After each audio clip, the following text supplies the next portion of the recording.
Lahat lang.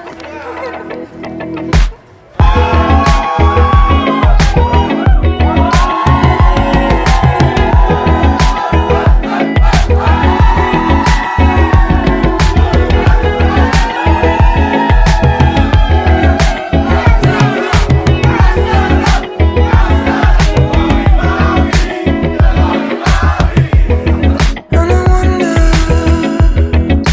if you know just like I did. In the throes of a heat wave, I said it felt just like heaven. Naiwan siya ng service niya.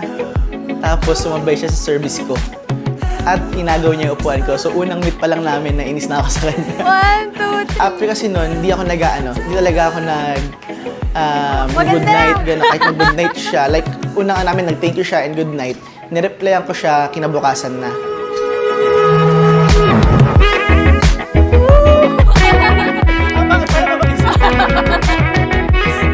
Kailangan pala may high mark.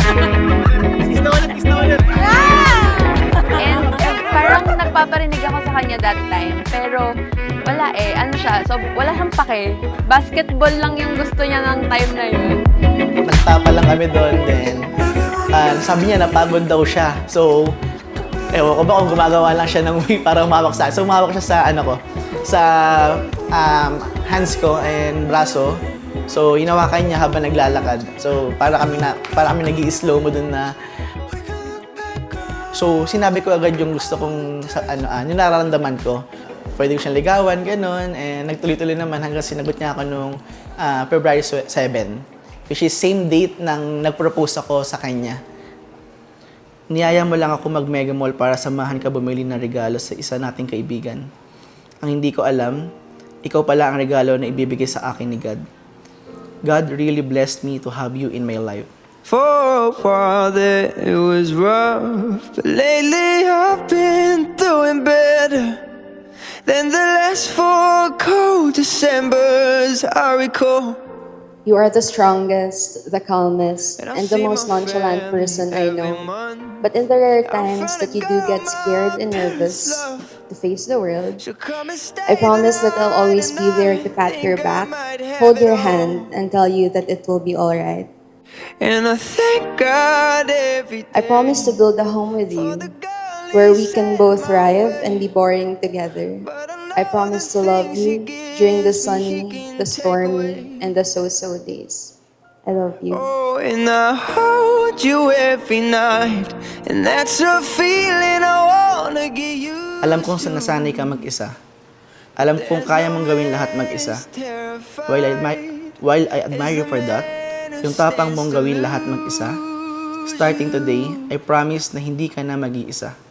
I promise to be with you sa pinakamalaki at pinakamaliit na ganap ng buhay mo. I promise to celebrate life with you. I promise na palaging may said kay Hazel ko.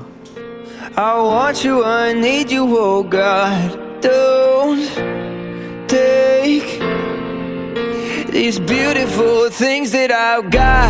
Please stay. I want you, I need you, oh God. Don't take these beautiful things that I've got. Oh,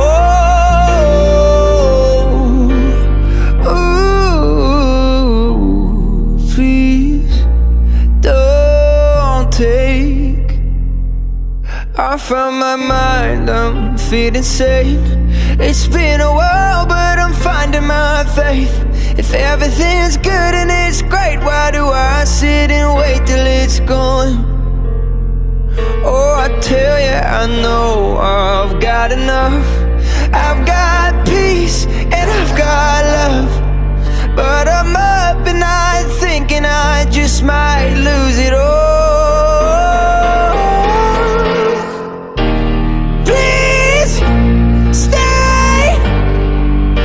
I want you, I need you, oh God. Don't take these beautiful things that I've got. Oh, ooh. Let Please the Lord Jesus Christ, be the stay. center of your I want you, relationship. I need you, oh And let your God. marriage be about I God's unconditional love need to one another. these beautiful things that I've got.